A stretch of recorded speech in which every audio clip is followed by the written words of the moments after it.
Furiosa! You've come too far! Give me this. From the genius who's brought us classic films such as Babe and Happy Feet, and oh yeah, the Mad Max Saga, George Miller is back, and he's taking us back with this prequel. But the question is this prequel better than its sequel, and is this worth checking out in theaters? Well, we'll be discussing that and much more in today's review of Furiosa, a Mad Max Saga.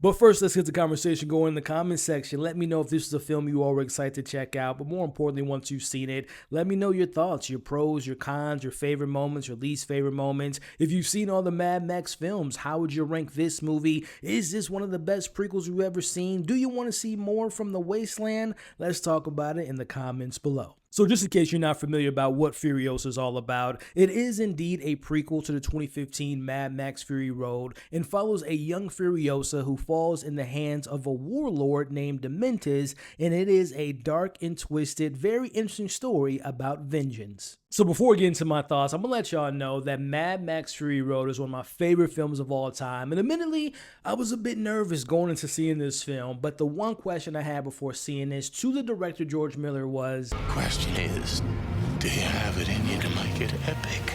And the answer is yes. George Miller still has gas in that tank and is still a mad scientist genius when it comes to telling these stories, and Furiosa is a shot of adrenaline that reminds us all what movies are really made of. I really have to give him and his crew and creators behind the scenes so much credit in making this movie, because they could have easily made this 10 times more action than the previous film, have crazier stunts, have more action sequences, which this movie does have some great moments, which we'll talk about, but this film takes its time and really explores its characters and lets us know what really drives them. Again, I just really appreciate the patience and the restraint that this film shows, and it does have some great payoffs as we'll talk about later. But since we're talking about the creative process and behind the scenes of making this film, the score and the actual soundtrack by Junkie XL is just incredible, and the sound design in this film is flawless. Jumping over to the performances, which I thought were great across the board, starting off with Anya Taylor-Joy as Furiosa. Now, I'm going to tell y'all right now, she isn't Charlize Theron, but that's fine because this isn't an impression. Instead, we get to explore more of her backstory and we see where her pain stems from and her will to fight, and Anya plays it so perfectly, but also giving props to the young lady that plays young Furiosa, who I actually just saw her in a horror film by the name of Sting. She was great in that. She was great in this. She plays young Furiosa and is phenomenal and carries a lot of the emotional baggage from most of the first half. And before I forget, shout out to the casting department that not only cast the young Furiosa, but obviously casting Anya Taylor-Joy, but also their mother. Like, that triangle of characters, they look like they could be mother and daughter. Again, the casting in this film was just incredible. But I would be lying if I didn't tell you all that Chris Hemsworth as the villain Dementus just completely steals the show. Now, he's tasked with carrying some of the more comedic moments in the film, but don't get it twisted, he's no joke at all. His villain is dark and twisted and extremely well written, and the acting is just 10 across the board for Chris Hemsworth. I will go as far as saying that I've seen most of his films and I really enjoy him as an actor, but this might be his best performance of his career. Like, I think about Bad Times at the El Royale. He played like a cult leader in that film. That showed you that he can go those dark spots.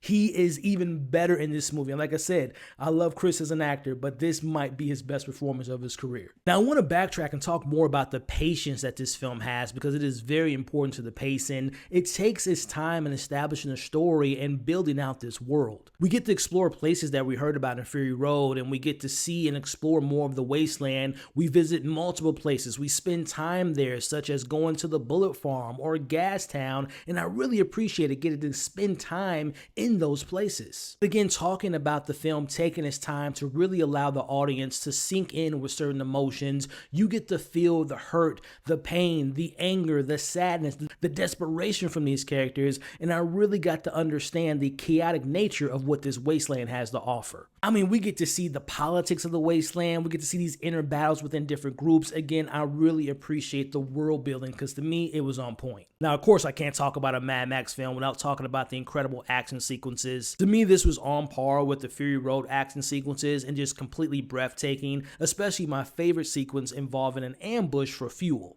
So kudos to the stunt performances and the stunts in general. They were just magnificent in this movie. Now, stick with me in this point, kind of comparing to Fury Road, and listen when I say this, and listen carefully. When I compare these movies, I want to let y'all know that this is a completely different tone and kind of different pacing than Fury Road. But as far as story goes, I might go as far as saying that I personally thought that the story in this film was better than it was in Fury Road. Now, I say that because I feel this film makes you feel a part of the story. We get to explore more of the characters. It feels more character driven versus Fury Road. You're dropped right into the story and you don't really get much explanation of what's going on in the film. So I just thought this film had a better focus on its character and its journey and its arcs, and it allows you to breathe and you can feel the silence within this film. This might be an oxymoron to say this, but this film was the loudest silent film I've ever seen. So again, the patience, the way that the film paces itself, it takes its time, and I thought the story was really well written. The last point I want to mention is I feel like this is easily one of the best prequels I've ever seen without question, because I don't feel like it was limited to what came before. You don't have to have seen any of the other Mad Max films. Also, which is something that rarely happens with prequels, this to me is its own story, but it also makes Fury Road an even better story, and I just love how it wraps things together. And one thing that I also want to applaud is after, and this is just a tip from me to you, I wouldn't say you have to watch Fury Road and then watch this film to kind of set the mood. Watch Furiosa first and then watch Fury Road, because it's a perfect handoff from one film to the next. Like, it reminded me of, I am a Game of Thrones fan. I watch all the Game of Thrones, and I hadn't read the books, but watching House of the Dragon, it adds more context to Game of Thrones. And I feel kind of jealous for people that got to watch House of the Dragon and then they can watch Game of Thrones. Same could be said about seeing Fury Road and then watching Furiosa. Like, I almost wish that I saw Furiosa first and then watch Fury Road, because again, it just fits so perfectly. Last points I want to mention before I get into my criticisms. I will say this film has such a great callback to something that happens very early on in the movie and how it ties into the last scene, which I thought the last scene in this film was perfect. When you see it, you'll know what I'm talking about. And then I want to warn you all, most of the Mad Max films, as far as my knowledge goes, are rated R, but this is the most like mature Mad Max film that I've personally seen. Like, this is a dark movie. It is extremely violent. There's some subject matters that they dive into involving little kids, and I'm just like, oh,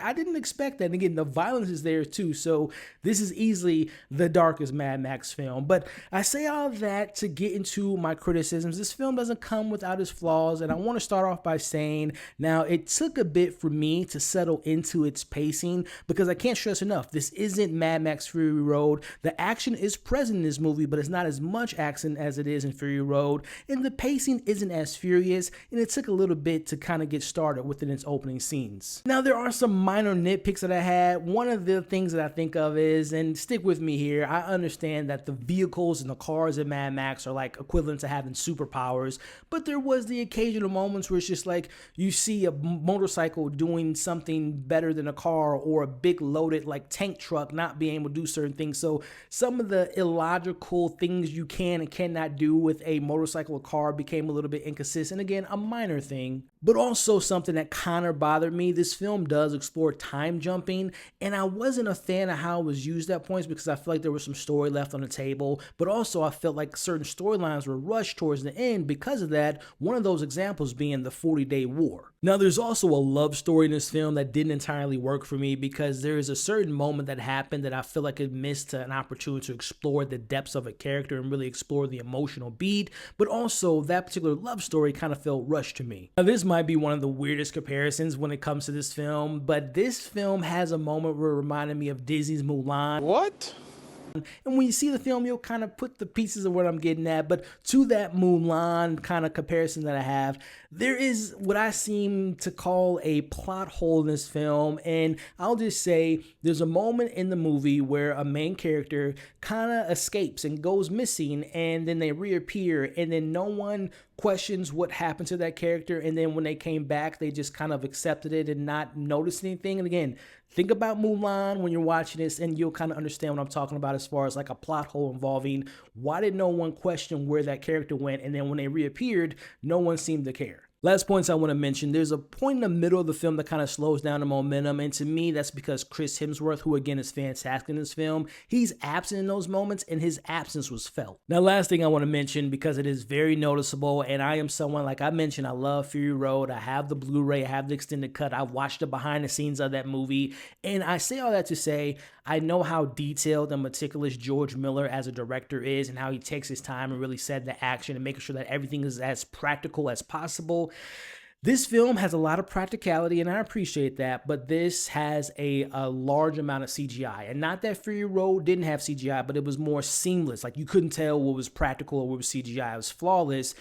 This film is very noticeable. Like, it is extremely noticeable when there's CGI being used, and there's a couple shots that looked, I hate to say it, George, because I love you as a visual storyteller, but there were some shots that looked ugly because of the CGI. So it is more CGI in this film. It's also noticeable, and it is some ugly CGI at points as well. So those are my main pros. Those are my cons. Before I give you all my overall score and let you know if this film is worth checking out, I want to take the time to thank you all for making it to this point in the video. If you made it this far, consider hitting that thumbs up. Share your thoughts about this movie in the comments below, and consider sticking around by subscribing to the channel. Overall, George Miller, the madman that he is, has done it again by making this an incredibly dark and twisted tale of Furiosa's origins that are filled with vengeance that stems from her hate that turned into a person driven by revenge. This felt like I was watching a classic Korean cinema type of revenge story, because he takes his time and is so patient in telling this excellent story, and is aided by phenomenal performances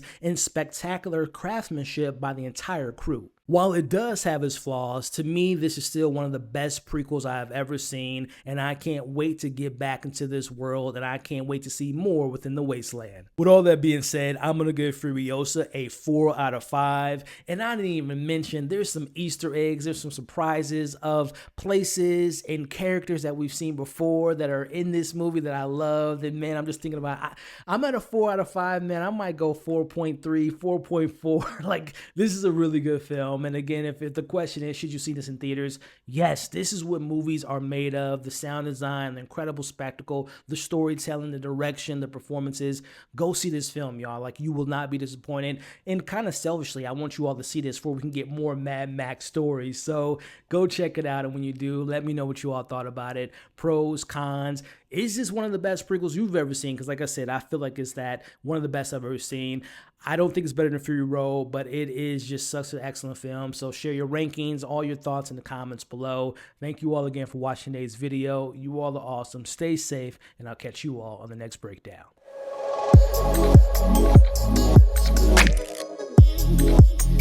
Yeah.